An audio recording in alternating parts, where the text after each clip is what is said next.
High, welcome to अंतरिक्ष healing. मी Ujjwala Rane, जळगाववरनं recce healer. आज मी तुम्हाला पूर्ण क्रिस्टल्सची माहिती देणार आहे. कुठले कुठले क्रिस्टल असतात आणि त्याचं काय काय बेनिफिट आहे ही मी तुम्हाला माहिती देणार आहे. तर जसं की मी आधीच्या व्हिडिओमध्ये तुम्हाला पायराईटची माहिती दिली, पण आज मी तुम्हाला शॉर्टमध्ये सगळे क्रिस्टल सांगणार आहेत की त्याचं काय काय बेनिफिट्स असतं. तर सगळ्यात पहिले असतं तो क्रिस्टल आहे ॲमेथिस. तर ॲमेथिस हा असा असतो, पर्पल कलरचा शायनिंगवाला ॲमेथिस असतो. याच्यामध्ये खूप सुंदर सुंदर असतात. असा एक असतो, काही असेच फॉर्ममध्ये असतं, हे रॉ फॉर्ममध्ये असतात. आणि जर तुम्हाला ॲमेथिसमध्ये तुम्ही हे असं क्रिस्टल ट्री पण घेऊ शकता. हाही स्टुडंट लोकांसाठी असतं. तुम्ही जर स्टुडंट्सला हे दिलं ना तर त्यांचं अभ्यासातलं कॉन्सन्ट्रेशन वाढतं, एक पीसफुल राहतात स्टुडंट.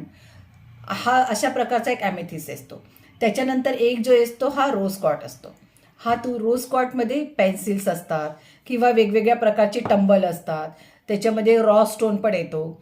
तो कशासाठी असतो? तुमचे रिलेशन्स चांगले राहतात त्याच्यामुळे, म्हणून असतो तो रोज क्वार्ट. त्याच्यानंतर एक येतो ब्लॅक टर्माइट. हे सगळ्या प्रकारची निगेटिव्हिटी तुमच्या बॉडीमधली खेचून घेत असतं, एक पॉझिटिव्हिटी देत असतं आणि याचे रिझल्ट्स पण खूप चांगले येत असतात.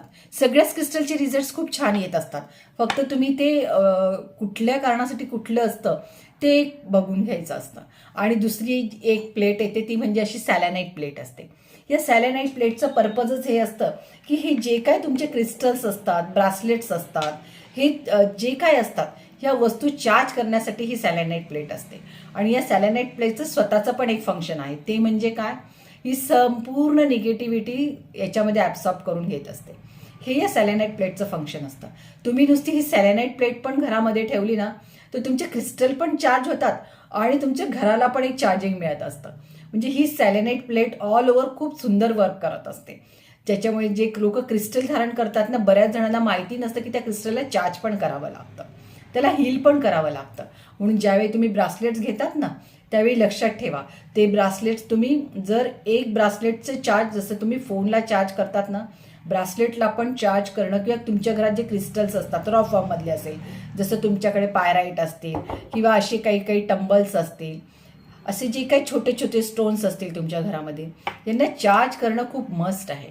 नाहीतर ते त्यांची एनर्जी, त्याच्यात पण एक एनर्जी असते. आणि जसं मोबाईलला तुम्ही चार्ज काही नाही केलं तर तो स्विच ऑफ होऊन जातो, डाऊन होऊन जातं. तसंच या क्रिस्टल्स असतं, त्याची एनर्जी ते नाही देत मग आपल्याला. म्हणून चार्ज करण्यासाठी ही एक सॅलॅनाईट प्लेट असते, ती वापरा. सॅलॅनाईट प्लेट नसेल तुमच्याकडे, आता तुम्ही नसेल घेतलेली, तर ते तुम्ही चंद्राच्या प्रकाशामध्ये चार्ज करू शकतात. ज्यावेळी विजा कडकतात ना त्यावेळी जे क्रिस्टल चार्ज होतात ना त्याच्यामध्ये एनर्जी खूप सुंदर येते. म्हणून ज्यावेळी विजा चमकतात त्यावेळी जर तुम्ही क्रिस्टल चार्ज केले तर त्याच्या तुम्ही ज्या पर्पजसाठी वापरतायत ना त्याचे रिझल्ट खूप चांगले यायला सुरुवात होते. म्हणून क्रिस्टल घालणं योग्य आहे आणि त्याच्यामुळे ते गरजेचं पण आहे, कारण ते तुम्हाला एनर्जी देत राहतं, तुमच्यातली निगेटिव्हिटी काढत असतं. क्रिस्टलमुळे तुम्ही ज्या पर्पजसाठी घेतले त्याचे रिझल्ट चांगले येत असतात. पण त्यांना चार्ज करणं ही तितकंच गरजेचं आहे, कारण तुम्ही जर चार्ज नाही केलं ना तर त्याचे रिझल्ट हळूहळू कमी व्हायला सुरुवात होते. म्हणून क्रिस्टल चार्ज करणं हे वापरणं इतकंच गरजेचं पण आहे. म्हणून प्लीज ज्यावेळी तुम्ही क्रिस्टल घेत आहात त्यावेळी ते चार्ज करत जा. त्याच्याने तुमचे रिझल्ट चांगले येतील आणि बेनिफिट्स खूप सुंदर मिळतील तुम्हाला. थँक्यू.